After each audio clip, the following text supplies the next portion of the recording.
Hello, my name is Udo Erasmus and we're going to talk about probiotics. Probiotics are bacteria. And just to give you a little background, bacteria make up 10% of the biomass of this planet. 10%. So that's a lot. There's a lot of bacteria on this planet. They're in the soil, they're on the soil, they're in the air, they're in the water, they're on your skin, they're in every one of your orifices in your body, they're in your digestive tract. I mean, they are everywhere. So in comparison to 10% of the biomass on the planet being bacteria, all human beings altogether only make up 0.1% of the biomass of the planet. So there's a lot of bacteria around because they're really small. We're really big and they're really small. We got 10 trillion cells. Their cells are smaller than our cells. So there's like gazillions of bacterial cells all over this planet. And they come in three, if you think about it functionally, they come in three categories. One is sick, I call them sick bacteria. Those are the bacteria that would love to live inside your digestive tract, and because it's warm there and there's lots of food, but if they did, they would make you sick, or they might even kill you. So that includes E. coli and Salmonella, everybody knows about those, Listeria, Legionnaire's disease, and in places where hygiene is bad, like in places after war, cholera, typhoid. Cholera and typhoid, when they get inside, they cause diarrhea, and people die from dehydration because the diarrhea gets so bad that they lose so much water from their body. So these are I call them the sick bacteria. They can make you sick and they can kill you. The second one is rot bacteria. Rot bacteria are everywhere. Their job description is that when something dies, they're part of the process of recycling that, along with funguses and other microbes. I call them rot bacteria. There are tons of them in the soil, which is one of the reasons why I'm not so big on soil-based bacteria as a supplement. My view is that, soil-based bacteria are for people under the ground, and while we're living above the ground, we should take a different kind of probiotic. So the third kind of bacteria is protective bacteria, and their job is to prevent the bacteria that can make you sick or kill you from doing that. And their other job is to keep the rot bacteria from recycling you while you're still alive. And among those protective bacteria, which include some yeasts and some funguses and a number of different kinds of microbes, among those we have the probiotics. They're mostly lactobacilli and bifidobacteria, and these are the probiotics that we use deliberately to change the kinds of bacteria in our digestive tract and to turn them in a direction that is healthy as opposed to a direction that could be sick-making.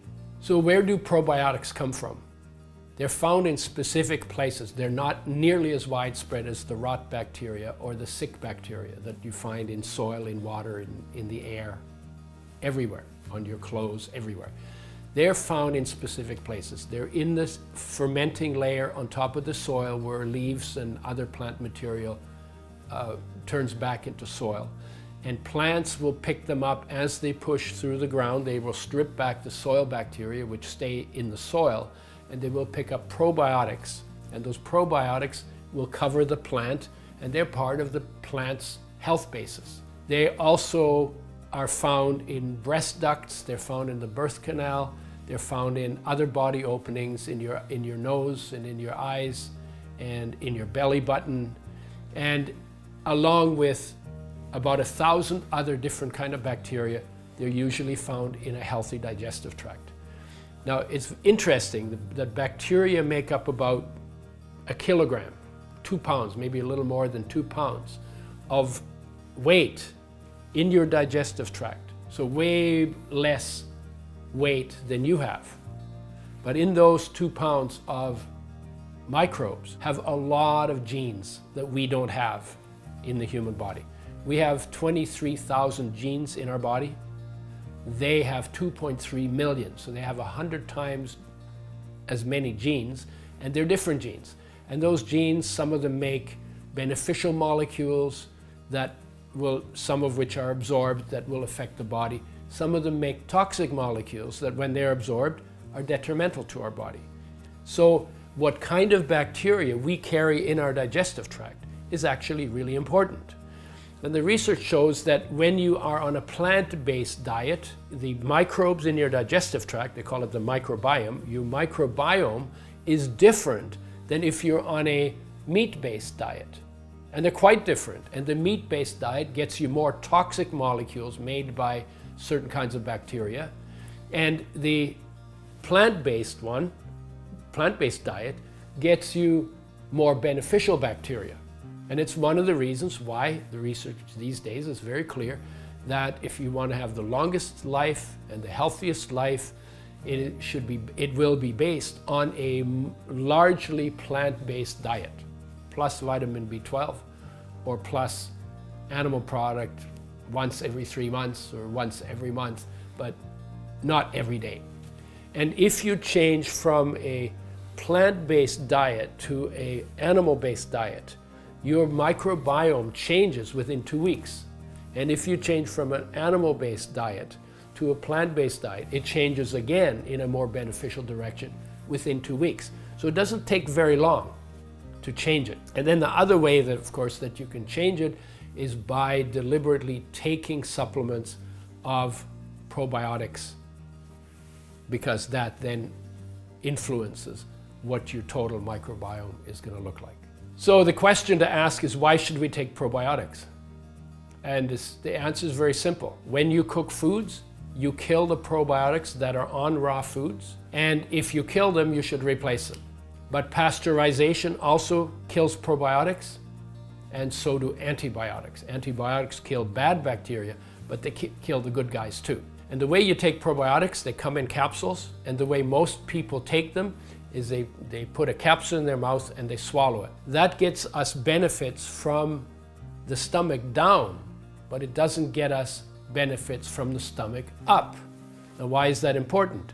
Well, if you were to eat raw foods in nature, the probiotics in those foods would always start in your mouth. And they would work their way through your mouth. They have benefits in your mouth, your esophagus, your stomach. In fact, one of the reasons why they would protect you H. pylori that causes ulcers, but they can't do that if they don't open up until they're in your digestive tract, in your duodenum. So if you want to get the best results from probiotics, you want to start them in your mouth. The best way to take probiotics is to open them up in your mouth, because that way you get benefits from them all the way through your entire digestive tract. Another way to do it is you open them up and mix them in food that is cool enough to eat. Because if you put them in boiling soup, you're going to kill them. The reason we need to take them is because we cook our foods, and when we cook our foods, we kill them, so we should replace them, because they're important in nature and they're important for health because of that. So the other way you can do it is you can brush your teeth with them. That's what I do sometimes. Before I go to bed every night, I take a high-dose probiotic, open it up, dump it on my tongue. Sounds funny, but just because we're not used to it. Brush my teeth with them, and then I swallow them, suck them off the toothbrush, because it doesn't need them, I do. And then I swallow them, then I don't rinse my mouth, and I go to bed, and I leave the probiotics in my mouth. And surprise, surprise, I wake up with exponentially less severe bad breath in the morning. Why is that? Because when you do a mouthwash, you kill 99.9%, and then they start to go again. In your mouth, you don't swallow when you're sleeping, so they stay in your mouth, they grow and multiply, and after 8 hours of sleep, you will have 32 times more bad breath bacteria in your mouth than you had before the mouthwash. That's why bad breath is always worst in the morning, because they've had time to grow and there's nothing there to stop them. So the way you stop them is you provide probiotics that are also alive, that do battle with them all night. And they steal their food, they outpopulate them, and they inhibit their growth. It's amazing the difference it makes. And then you don't have to get up and say, "Excuse me, honey, I'd like to talk to you, but I gotta brush my teeth first." You know, everybody knows that one, right? So you brush your teeth with probiotics, or you put them in your food, or you take them after meals. Again, it's always better to brush your teeth with them. Those are the best ways to take them. And then Because they're human adapted, you do not have to enteric coat them because they survive strong acid and strong bile. And if you enteric coat probiotics, then you make sure that you don't get the benefits in your upper digestive tract because they don't open up until they've passed through your, through your stomach into your small intestine. We work with probiotics that we call human adapted. And human adapted means these are probiotics that are naturally at home in the human digestive tract. And that's important because if they're naturally at home in the human digestive tract, they are able to survive stomach acid, which is quite strong in humans, not so strong in animals that eat plants. And they also survive strong bile, which again is strong in us, but not so strong in plant eaters. So these probiotics survive. Not only they survive, but they implant in the lining of our digestive tract, inside lining. They set up house there and they eat and multiply, so they provide more and more probiotics, and they will last on average for about 10 to 14 days. Whereas the dairy probiotics, they don't implant, they stay just in the food part of the digestive tract, and they go through the entire body in just one day. So even though they have benefits, they just don't have as many benefits as the probiotics. They're also killed by stomach acid and bile to a substantial degree, and so you get less benefits from probiotics that are not naturally at home in your human digestive tract. So human adapted is what we use. And they're lactobacilli that are human adapted, and they're bifidobacteria that are human adapted. Now, one thing about these probiotics, the lactobacilli and the bifidobacteria, is they do not form spores. Many bacteria form spores, so when things get dry, they form a spore and they hibernate in that spore. And then they can sit around and stay alive for a year or 2 years or 5 years. And then when they get into water, then they come out of their spore, and then they start to eat and multiply. Probiotics don't do that. So what happens is when they're dry, they gradually die. When they're dry, they die. So the way that you slow down the rate at which they die is by refrigerating them. So while they're in the capsule and there's no water for them or no food for them to multiply, you want to keep them at low temperature because otherwise you lose the potency of the product. And in fact, if you lowered the temperature to minus 70 degrees Celsius, you can't do that in your fridge, but if you did, they would actually live forever. And this is what they do in the probiotics bank, where you get the different strains that you want to use. If you have them in the refrigerator, they lose about 40% potency in a year. If you keep them on your countertop, they lose 1 to 2% per day. So refrigeration protects their potency. And I say, I only buy probiotics out of the fridge. I mean, they're in the fridge when I buy them. I take them out of the fridge when I buy them.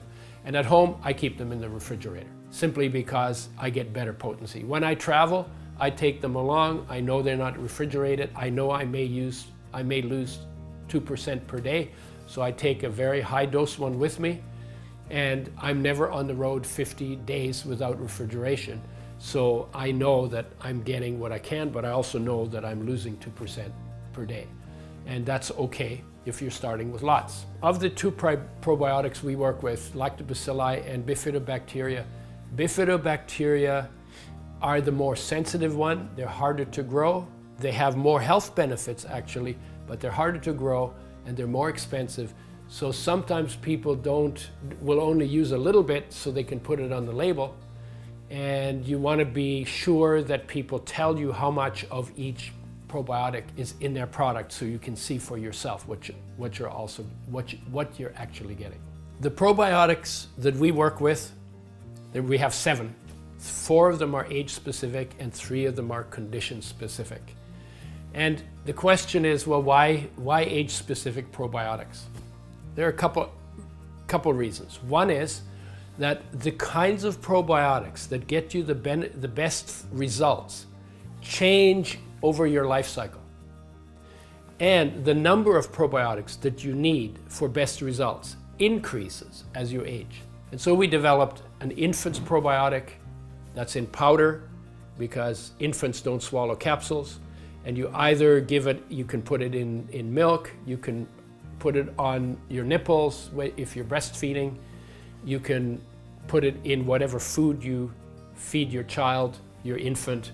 As long as it's cool enough to eat, the probiotics will survive in it. And that one has 3 billion live bacteria at time of making, I think 2 billion at expiry. You feed that to children until they're about 5.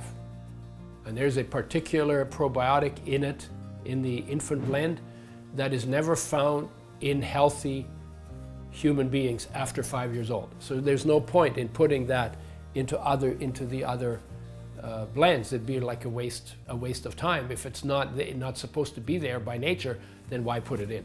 And then it would be just more expensive for no benefit.